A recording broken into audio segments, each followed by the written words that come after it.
My tale begins on a darkened day, but to know the beginning, it is the only way.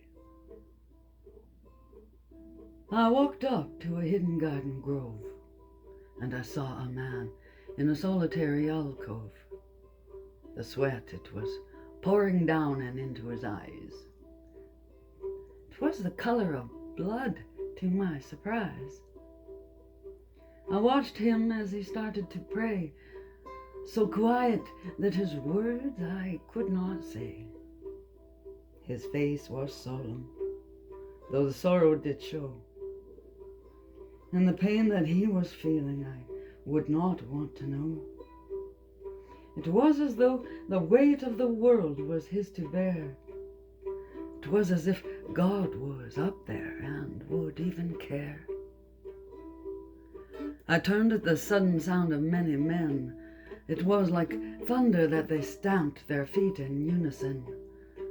But he faced them and he said, "'Tis I that you seek."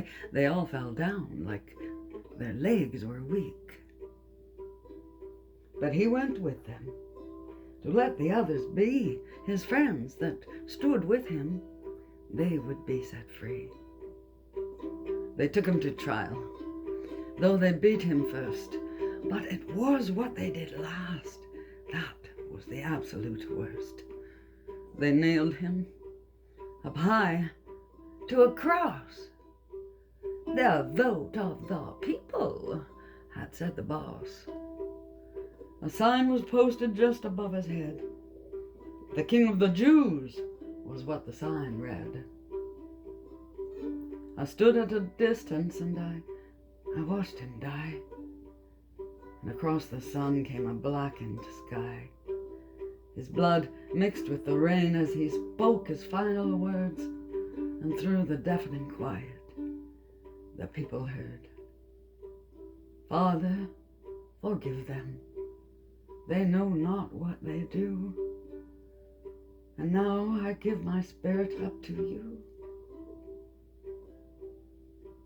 Some say that he was a carpenter.